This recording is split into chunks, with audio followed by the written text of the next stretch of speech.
S'ils l'ont fait, pourquoi pas vous? Salut à toutes et tous, c'est Yacine Scali et bienvenue dans la tête d'un CEO, le podcast qui vous inspire à entreprendre. Mon objectif, il est hyper simple, c'est voir un maximum de personnes se lancer, entreprendre et miser sur elles.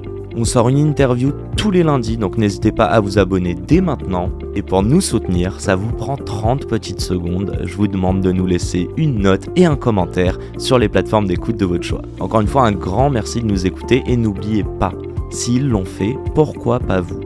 Bonne écoute à toutes et tous. Hyper important, donc poser des questions hyper neutres. Tu as dit juste avant, c'est quoi le problème? En fait, ça, c'est une bonne question plutôt que est-ce que ma solution te correspond? Et c'est comme ça que tu te rends compte qu'en fait, tu n'avais pas mis le curseur sur la bonne valeur dans toute ta solution. Et le Virtuosa en question, on l'avait vu 1 an avant, tu vois. Parce qu'au tout début, on l'avait vu en disant tiens, on a une idée, ce que je connaissais, c'est un ancien collègue. Comment on pourrait régler la situation chez toi, enfin, tu vois. Et finalement, quand on lui a proposé de faire du service, il a dit non merci.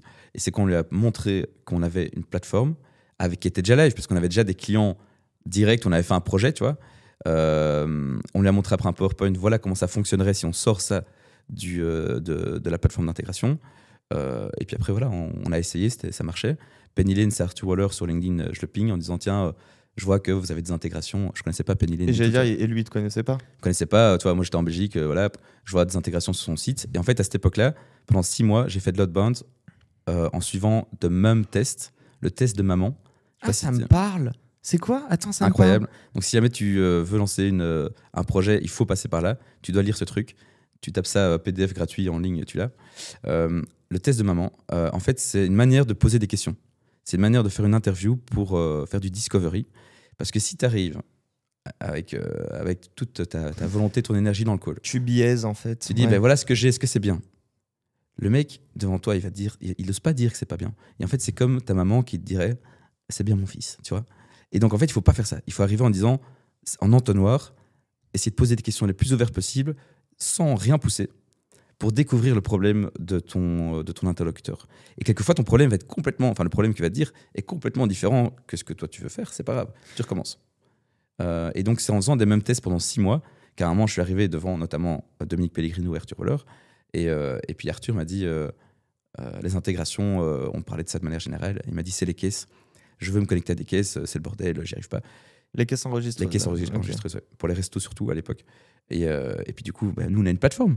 On a une API unifiée sur la compta déjà, tu vois, même si on ne savait pas que ça s'appelait comme ça. Donc on l'a dit, attends, on va faire un test. On a pris 2 caisses qui étaient avec une API ouverte. On l'a testé, on l'a montré. C'est parti. Il dit, ça marche, c'est parti. Donc être à l'écoute permet de...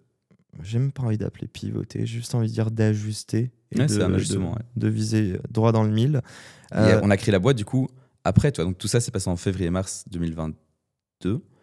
Et on a créé la boîte en avril. Quand on s'est dit, tiens, donc hautement fort, on a des clients quand même importants qui nous font confiance. Là, on a créé la boîte, on les a facturés. Et puis on s'est dit, en fait, les gars, maintenant, let's go. Seulement, on enclenche la première. Là, on est un peu en neutre à ce moment-là. On met la première, tu vois. Ouais. Je veux juste savoir, tu parles un petit peu de la timeline. Si tu peux m'en parler un peu, tu disais que vous avez fait 0 to 1.5, 1,5. Ouais. C'est quoi qu'est-ce qui s'est passé dedans? Est-ce qu'il y a des événements clés? Et est-ce que tu peux nous le comparer? Je ne sais pas si tu peux donner des chiffres, au moins le nombre de clients, d'employés, qu'on essaye de voir la proportionnalité et à côté les enjeux, tu vois. Ouais, donc avril 2022, on crée la boîte.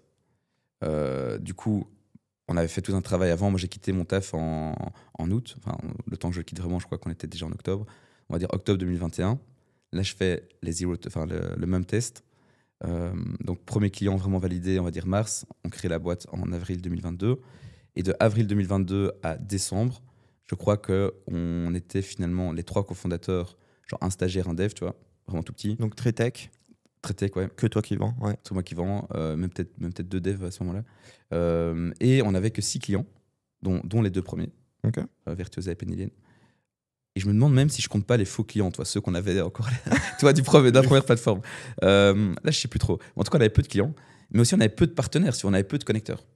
Et en fait, nous, le truc, c'est que c'est un peu de l'offre et de la demande. Bien sûr, c'est un peu comme une marketplace, quoi. Ouais. Si j'ai le connecteur difficile, un truc pour attirer l'autre. Ouais, tout le monde vient, tu vois. Et là, on n'avait pas les connecteurs difficiles.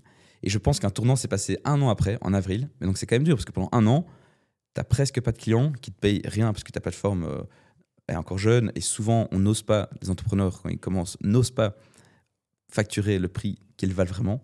Ils vont faire un truc discount, etc. Alors que je pense qu'on aurait pu vendre beaucoup plus cher. Et ça fait baisser la perception de la valeur que tu proposes, non? Exactement. Ouais. Okay. Mais d'un autre côté, tu veux signer le client parce que tu n'as rien. Donc, et un client en amène d'autres. Et franchement, c'est grâce à ces premiers clients qu'on a eu une certaine notoriété, qu'on a pu dire à d'autres, mais attends, ils nous font confiance. Donc pourquoi vous ne nous feriez pas confiance? Et ça aussi, ça t'a permis de choper plus de partenaires? Ah, évidemment.